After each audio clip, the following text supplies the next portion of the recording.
I can't believe that she murdered her own sister. Something's just not right with the story we're being told. She was a new sister for her. She was very excited about their relationship together.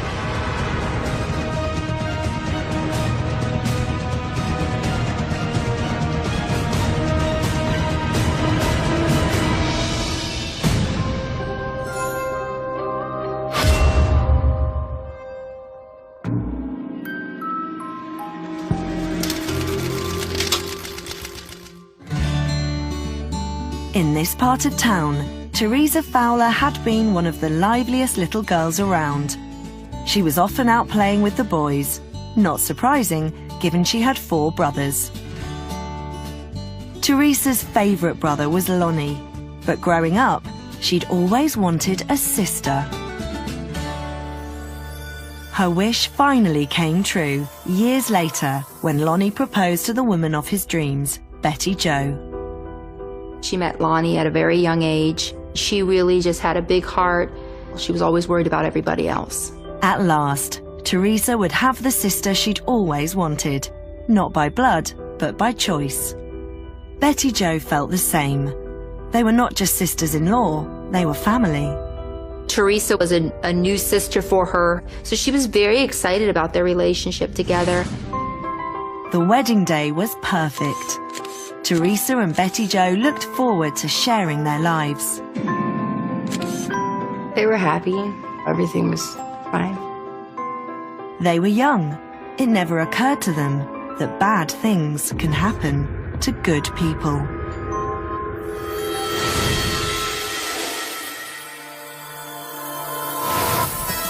The sisters-in-law were all settled in Texas. Teresa was recently divorced, a young mother raising her daughter Desiree and son Cody.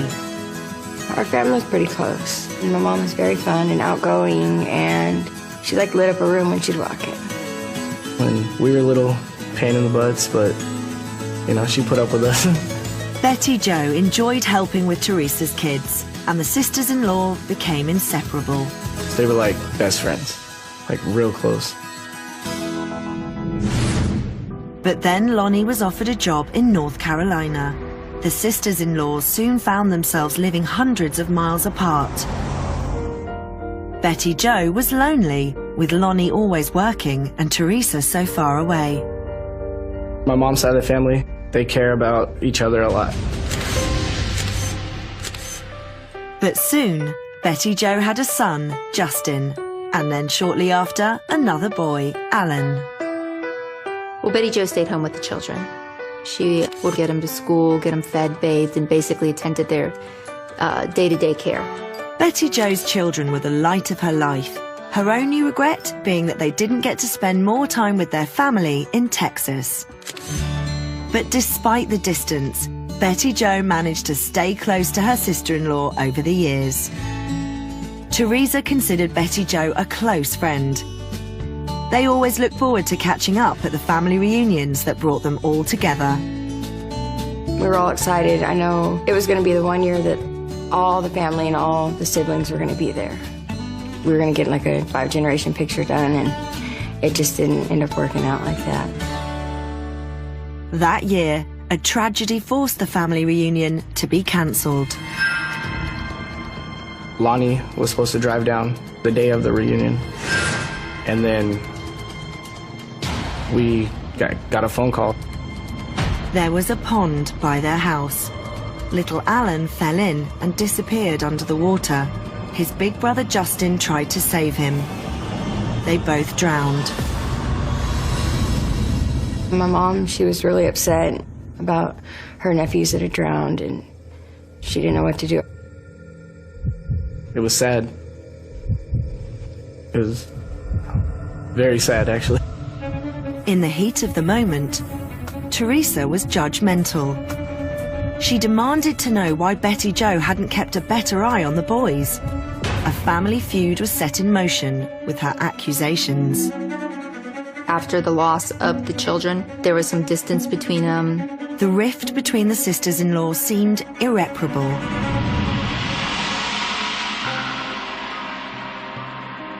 Betty Jo was, of course, already racked with guilt. losing the boys had left her heartbroken. She was suffering from a great deal of depression and post-traumatic stress resulting from the loss of her children. Without Betty Jo in her life, Teresa drifted out of control. Cody was living with his father, and Desiree was growing up fast. She and Teresa were becoming unhealthily close. My mom was going through some hard times in her life. She was partying a lot, and her life was a little bit more wild than most mothers. We hung out and did a lot of things that mothers and daughters probably shouldn't do together. Teresa's outrageous behavior was the talk of the town. Locals witnessed her downward spiral come to a crashing end when she was done for possession and arrested. She had some drug charges that she went to prison on. I don't think she was someone who was in and out of prison. I think she just got caught up with drugs. She did 11.5 months. She found herself while she was in jail. She got baptized, and I think it helped her a lot. She finally decided what kind of person she wanted to be and what she wanted in life and what her family meant to her. When Teresa was released, the first thing she wanted to do was make amends and heal wounds, especially with her sister-in-law. Betty Jo and Lonnie were then living in Palm Bay, Florida, so Teresa packed up and went east to be near them. She was excited. She was ready for a change. She wanted to get her life together in Palm Bay because she knew she couldn't do it in Texas. So it's easier just to move away and kind of start fresh. And she did. By this time, Betty Jo, trying to mend her grieving heart, had had twins. She wanted the family to be reconciled and quickly accepted Teresa's apology. The bad blood between them was over. She was over at Lonnie and Betty Jo's house a lot. She's like, I love my life now, and she was really, really happy. But Betty Jo was still struggling with her second chance in life. She was on painkillers and swore she only took them for a bad back. But Betty Jo was only fooling herself. She began to realize that the painkillers helped to kind of numb the pain and help her function a little bit. Teresa, on the other hand, appeared to be doing really well. She'd also met someone special, Kevin, and before long, they were engaged. I think they had been dating a couple weeks and had pretty fast engagement. And Betty Jo was very excited about planning Teresa's wedding. The two couples started hanging out together at a local social club. Lonnie and Kevin got on well, but it was troubling that Teresa was spending so much time in a bar. After her drug arrest, she was back to hard partying. So was Betty Jo. Maybe even a little too hard for a married woman.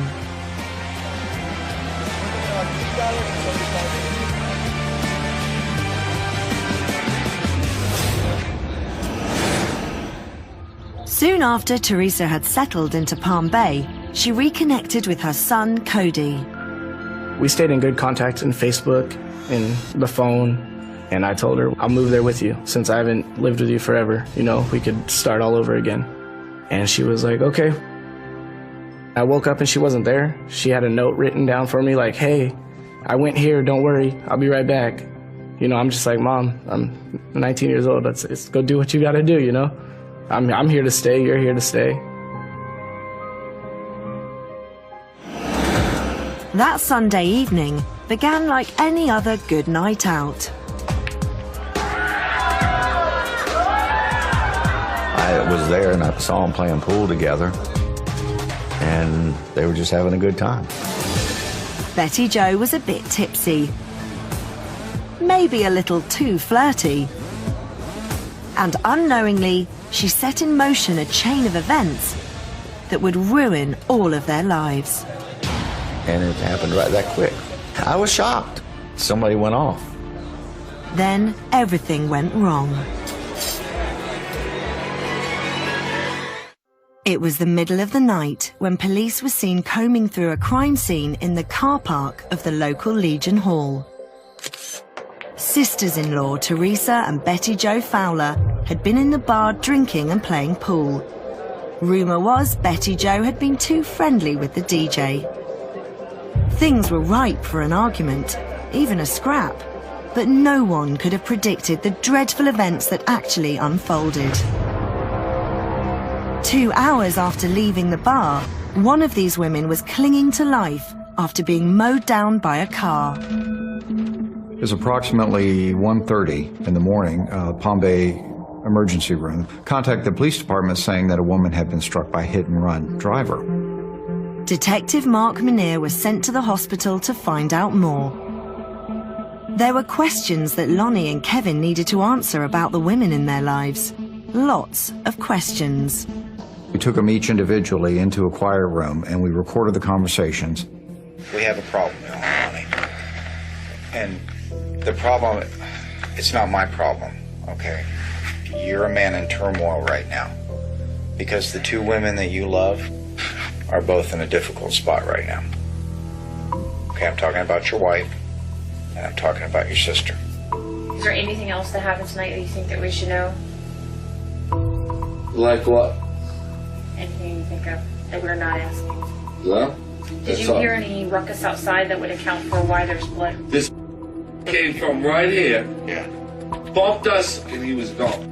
We were walking across the parking lot, and then the main, right there in front of the storefronts, Yeah. we were walking across there, and here comes a car out of nowhere, and bam, bam, bam. Initially, it just didn't seem like it was truthful from what they were saying. But I don't know. Yeah. It just happened so dang, I understand. so dang quick. Well, listen, I'm not that drunk, and I wasn't born yesterday. I know what happened. There's no two ways about what happened. They're really vague on the details. You know, something's just not right with the story we're being told. Could we be looking at a homicide, an intentional homicide? Could we be looking at just some crazy accident? We had no idea at this point. Meanwhile, officers were scouring the scene of the crime, the American Legion car park. They'd found a pool of blood, a sizable pool of blood, and some clothing items, cell phones, and stuff like that. So at this point, we were pretty convinced that something else had occurred other than what they had told us, but we just didn't know. The car park, like so many now, was monitored by video cameras, so detectives called Larry Spencer, the person in charge of surveillance. It was about 3 or 4 o'clock in the morning that I got a call to go to the post. I had no idea what had happened. Police had all the information. They wanted to know about the cameras because they saw the cameras mounted on the outside of the building. So I go in there and look on video. The first thing in my mind is I've never seen a video so clear and yet so shocking in a police context in my 25 years. As I watch, I was absolutely horrified. It was an attempted murder caught on tape. It seemed one sister-in-law wanted the other one dead. The detective headed back to the hospital armed with the evidence. Lonnie and Kevin were still there, so he interrogated them again, knowing this time what had really happened. Both Lonnie and Kevin had lied to us about who was with them and what they were doing. The time for lying to me is over. I want the truth. You gotta keep up with me here. But the post does have video. They have outdoor video in the back of the post. Right there out the back door. Yes. And it's really good, Lonnie. I just went and viewed it. I saw what happened, because I've never seen video quite like that. So you're in a bad spot, because again, these are the two women you love most. Am I wrong? How did all this happen?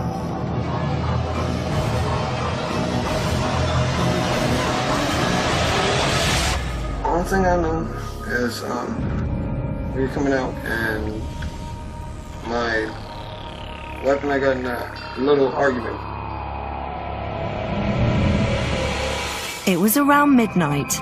The Legion Hall was closing and they wanted to head to another bar down the road, but worse for wear, Betty Jo was paying more attention to the DJ than to her husband Lonnie. There were some allegations that Betty Jo might have had an affair, things that made the marriage difficult and rocky at best and caused great problems. The DJ left and Betty Jo was with him. And as they went outside into the parking lot, Betty Jo gave a hug to the DJ.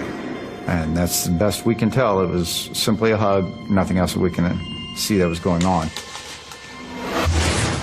But this enraged Teresa, and she felt that Betty Jo was probably more flirtatious or was doing things that she shouldn't have been doing with the DJ. Led to a verbal altercation, then a fist fight between the two. Teresa got Betty Jo on the ground and was sitting on top of her and was punching and striking her on the face and head and saying, you know, you're not going to do this to my brother again. Teresa was a pretty handy girl, and she was a street girl who knew how to take care of herself, so it was definitely a mismatch.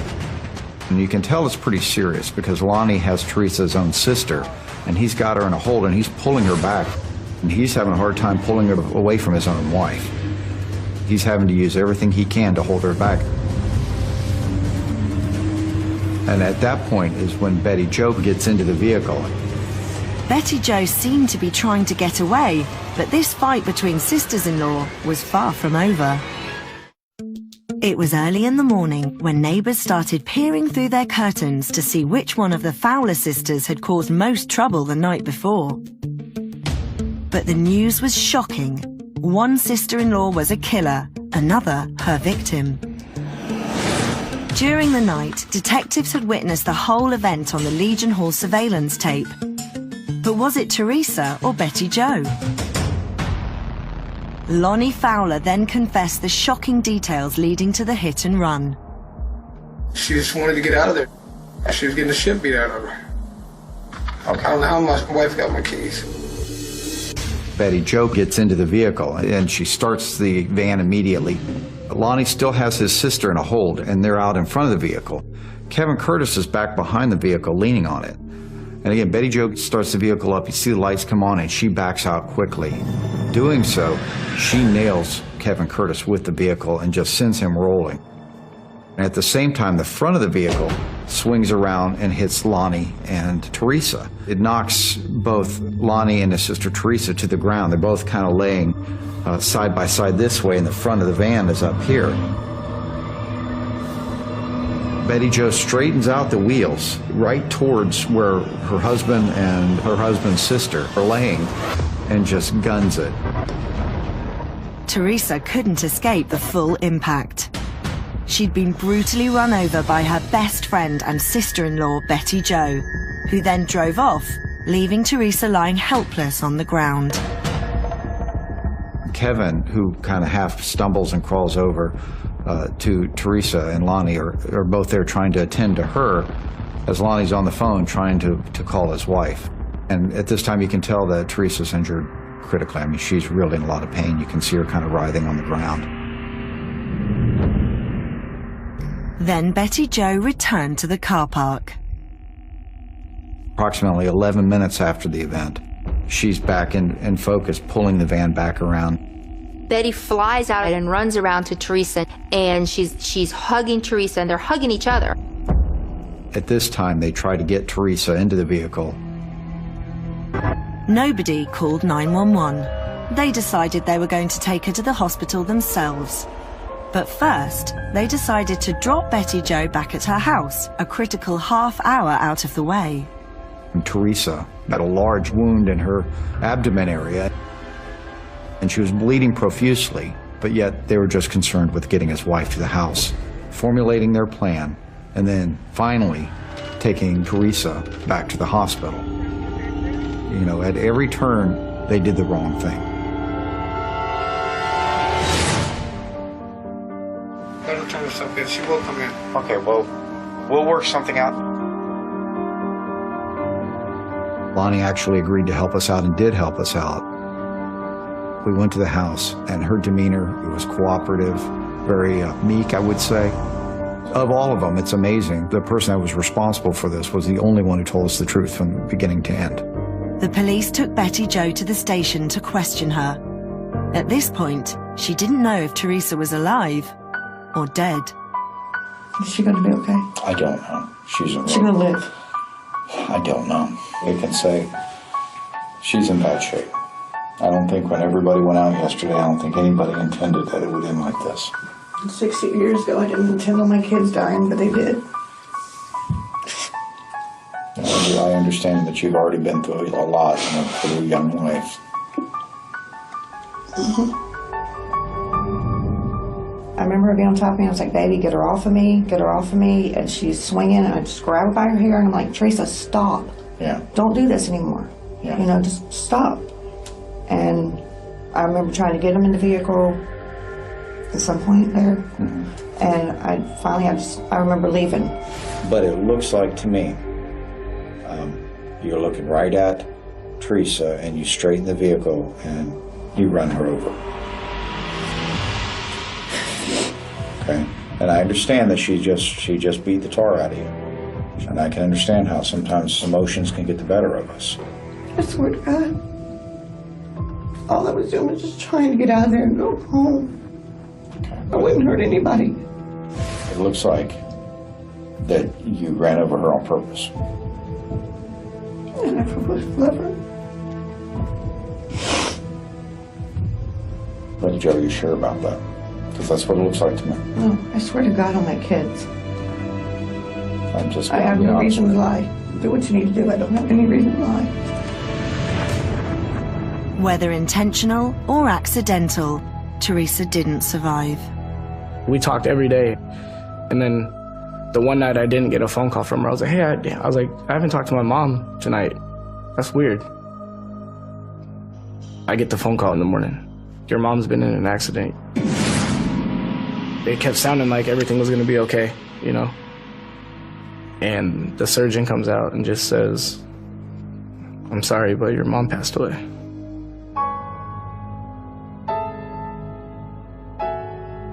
I just broke down, like it was so unreal. Betty Jo was charged with murder. They really stacked the charges on her. The most serious one, obviously, was the second-degree murder. That's the one that required intent. I believed it was an accident. I believed it was completely unintentional. Lonnie was going to be the designated driver. Betty Jo does not have a driver's license and has never really driven a vehicle before. Had Betty Jo killed Teresa on purpose? Or had it been a terrible accident? Case for Betty Jo never went to trial. She ended up taking a plea bargain for 12 years. Lonnie took a plea bargain as well. Kevin Curtis went to trial and was found guilty of obstruction, as far as obstructing our investigation. I don't hate her, but I never want to talk to her again. I'm a good-hearted person. I believe that there's good in everybody, but it's hard. It's really, really hard not to believe that it wasn't on purpose for her to do that. Because I don't know, it's just the way that it looked, you know. Okay. There's no celebrating here. You know, there's no victory lap. There's no victory of anything. It's just tragic all the way around.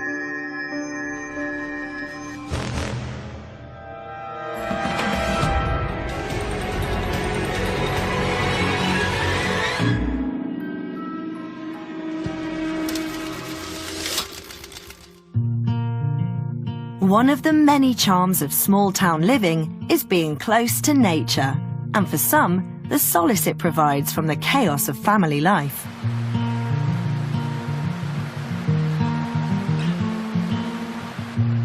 Sisters Sandy and Josie had that connection with a secluded lake near their home. It was one of their favorite places to go. Sandy and Josie, they loved the outside, the outdoors. They loved the water. They was together all the time. They were real close. They was like two peas in a pod as they were coming up. The sisters' father, Joe, had been married a few times, so Sandy and Josie were part of a big blended family. It's a household of siblings and step-siblings, half-siblings. Some of their siblings were already adults living on their own, like Jocelyn and Joseph Jr. Others were much younger, like baby sister Christelle. With all those children around, Sandy naturally became a mother figure, especially looking after the younger girls. When that mom and dad wasn't there, Sandy was there, taking care of them, help raise them, help clothe them, help feed them. She did a whole lot for her sisters. Sandy raised us. Sandy made sure we fed. Sandy made sure we had clothes. She made sure we got up in the morning. When we was all at home, Sandy took care of us. Sandra effectively becomes the parent in the household. And that allowed Josie to be the wild child. Josie was one of those happy-go-luckies. She had a little attitude, but she loved life.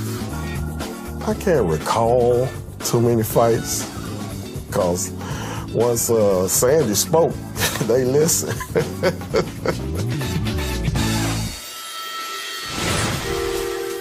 Of course, both girls went through some difficult times growing up, but they eventually became stunning teenagers with the kind of looks that attracted boys, especially younger sister Josie. And as a 16-year-old, she no longer wanted her big sister telling her what to do or who to see.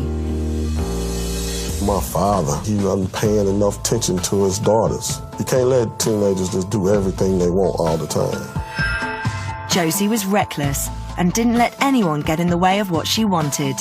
And while Sandy appeared to disapprove of her flirty little sister, maybe she was also a bit jealous. Boys were already coming between them, and before long, envy would break their bond forever. As one of these sisters was capable of the unthinkable. None of us want to believe that someone we love can do something bad. But the truth is, it's in all of us, and bad things happen, really bad things. There was soon a local scandal. Everyone was gossiping about precocious sister Josie becoming a teenage unmarried mother at just 16.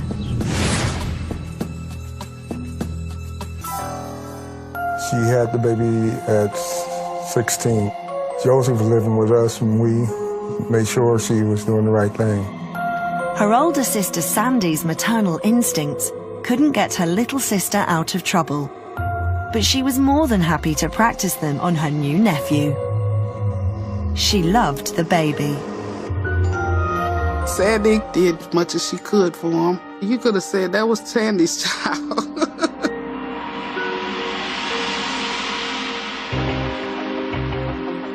As the years passed, Sandy continued mothering both Josie and Josie's child. But things only got more difficult. She was a lot stricter than Josie, because, Josie was a little free-hearted. But Sandy see her messing up, and she get to putting that whip down. Hey, this is what you're doing wrong, and this is what you need to be doing. And Sandy let you know. She'd be like, get in here and feed these kids. Josie be like, that's my child. Josie finally became tired of Sandy's interfering, her sister's so-called help. At 22, Sandy realized it was time to move out and start her own life as an adult. So she moved in with her new boyfriend, Lionel. Before long, they were trying for a baby of their own. She had a boyfriend, she had graduated from nursing school, and I thought she had it made.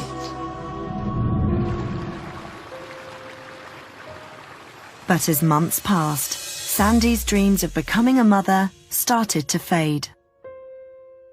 She had multiple miscarriages.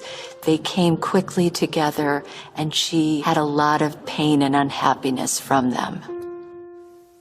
It was real hard for her to go through. She was wanting something so bad, but every time she would get pregnant, she miscarried. Sandy was looking after Josie's baby, just like it was her own. That's all she knew, so that's what she wanted. She desired to be a mother. Sandy was miserable, and as a result, neglected her boyfriend. That's when fun-loving Josie turned up to comfort him.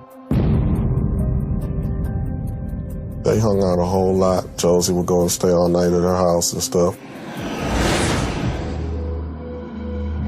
Vicious rumors about Lionel and Josie spread. And then, Josie was pregnant for the second time.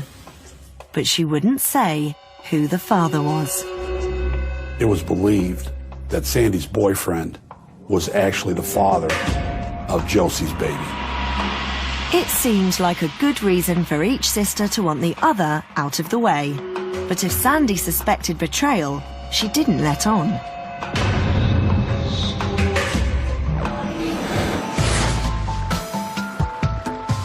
Then, just a few weeks later, she too had big news of her own. She come out and told me, "Daddy, I'm pregnant." And I said, "I'm happy for you." And we all just jumped for joy. For as long as I can remember, she's been trying to have a kid. I was thrilled. Being pregnant at the same time actually appeared to strengthen the sisters' bond. They was excited and happy, thinking of how joy it's going to be to have their kids the same age, growing up together, playing together. They wanted to have a baby shower together. They just wanted to do everything together. Sandy was glowing. But as their due dates got closer, Josie started to resent the attention Sandy was getting, especially from Lionel.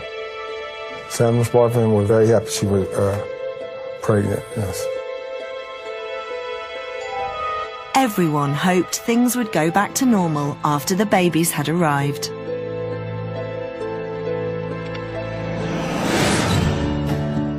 Josie went into labour. Sandy still had a few weeks before her due date. The morning after the birth, Sandy went to pick up an exhausted Josie and her newborn son from the hospital. But even at this precious moment, the sisters were at odds. The baby's arrival had only brought things to the surface. Sandy and Josie had become involved in an argument. I think there was a discussion that the father of that child was actually Sandy's boyfriend. And this journey home was about to take a terrible turn. When Sandy was overcome by unbearable cramps. Sandy stopped the vehicle and got out. She vomited while she was outside the vehicle. What happens next is all in the police report. As night fell, the big blended family was sick with worry about sisters Sandy and Josie. They had been due home from the hospital hours ago. Josie had just given birth to her second child, and her sister Sandy was expecting her own baby in a few weeks' time. But they had disappeared. And by 6 o'clock, then we started trying to call around to find out where they was at. Went looking for them, 8 o'clock at night, and I still didn't know anything. Kept saying something ain't right, something ain't right. I kept feeling something wasn't right. After hours of searching, Sandy's boyfriend Lionel was relieved to finally find her at home, with a very good reason for being gone so long. In her arms was the baby she'd so desperately wanted. When he got home, she said, "I had our baby. You see, come look, I had our baby. They let me go home from the hospital." Swept up in the joy, he was blind, if only for a second, to the horror about to unfold. He said, "Like how you have a baby the same day and come home?" He said she just kept rocking and kept rocking. "Yeah, they let me go from the hospital." But it didn't make any sense. He would have been called to the birth of his baby. And he said, "You ain't had no baby. What? Tell me what is going on." His suspicions deepened when he found Josie's first child toddling around the house without Josie. He is pressing her on the issue of where Josie was at. It was obvious that he was hitting on some things that were making her uncomfortable, and he kept asking, "Where is Josie?" Sandy finally broke down. The baby, she admitted, was Josie's. And there was more. And then she finally broke down and said, "I killed Josie." A shocking revelation. What would possess a sister to kill her own sister and take her baby? What had she done? Lionel knew these were questions best dealt with by detectives. He told her we got to go to the police station. It's very unusual for that to happen. When someone would walk into a police department and indicate that they had just been involved in killing another human being, but it's even more unusual when it involves another family member. You do want to make a statement at this time? Yes, sir. Okay. Sandy indicated to us that she had gotten up early, August the 12th. She had been experiencing some labor pains, and she thought that if she got up and walked around, that maybe the labor pains would ease a little bit. She went and borrowed a vehicle from a family member, and she drove down to the lake. Her labor pains were getting worse, and she said that she stopped the vehicle and got out to walk around a little bit. While she was out walking, her water broke, and she then delivered what she described was about a 5-pound baby girl. It was obvious to her that the child had no heart rate, no pulse. The child was not breathing. Sandy did have training as a certified nurse's assistant, so she said all the right things. After you determined that that child was not alive, what did you do with that child? Threw it in the lake. She delivered a stillborn child, and then she discarded that stillborn child in the lake. A heartbreaking story that Sandy claimed triggered her next senseless actions. Sandy said that after she delivered her stillborn child, she went to the hospital where Josie was at with her newborn child, and she spent the day with them. Tell me what the last thing is that you remember. I remember arguing with her. Sandy and Josie had become involved in an argument, and Sandy stopped the vehicle and got out because she was ill. I think there was a discussion that the father of that child was actually Sandy's boyfriend. The argument continued there, where it became heated, in her words, and she blacked out. Lost in grief over her stillborn child, Sandy maintained that she just snapped. She couldn't remember the details of her violent actions. The next thing she remembered when she came to was that she was standing there with a rock in her hand, and Josie was lying face down in the creek bed. I had a rock in my hand, that's all I remember. If Sandy had suspected Lionel was the father of Josie's baby and wanted revenge, she didn't say so in the interrogation room. So the next thing you remember is seeing your sister lying in the water. Yes. And you have a rock in your hand. Yes, sir. We asked Sandy why she didn't help her sister, and she stated that she got scared and drove away. Then she took Josie's baby and tried to pass it off as the one she'd lost. Sandra, at this point, is there anything else that you would ask to add to your statement? I didn't know what happened. I would never want to hurt my sister. Sandy led officers to Josie's body, just where she said she'd left it. The official cause of death was that she drowned, which leads us to believe that she was still alive and breathing when she fell face first into the water. But the case wasn't that simple. Detectives knew anyone who could kill their sister in cold blood was capable of anything. We were uncertain if Sandy's baby was stillborn or if she had killed the baby and discarded it, and we were looking at a separate homicide case. At first daylight, we were going to have to put divers in the water to see if we could locate the stillborn child. She had directed us to an area where she tossed the child into the water. But the divers found nothing. The police called off the search. Back at the station, detectives put the pressure on Sandy to tell the truth. Sandra, I do have some questions. I'd like to ask you again, are you sure on the time of your pregnancy that it was 8 to 9 months. Yeah. How did you first learn that you were pregnant? I took a test. And since that time, you've never seen God? No. She wasn't demonstrating the signs of a woman who had just given birth. And as the interviews went on, the truth finally came out in this case. Sandy told us that she was never pregnant and that she did not deliver a child and throw that child in the lake. Finally, Sandy admitted to faking her pregnancy and deceiving her family for months. I mean, she'd have us touch her stomach. I'd rub her stomach. I was fooled, like completely fooled. I found out she wasn't pregnant and killed my baby sister because she wanted the baby so bad. I'm like, how can your mind get that far twisted to want something so bad? I believe that this twisted plan of hers had been started months ago. So she's had plenty of time to think about what she was going to do.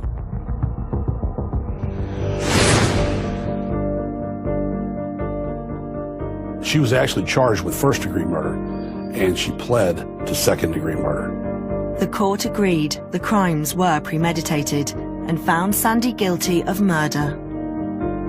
To this day, I can't believe that she murdered her own sister. She didn't come home. I couldn't even tell my sister bye.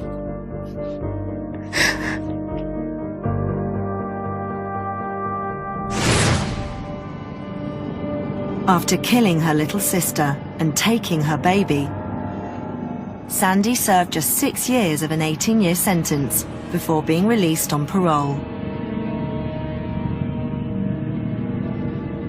It can happen to your family, anybody else's family, and you have to learn how to forgive wholeheartedly.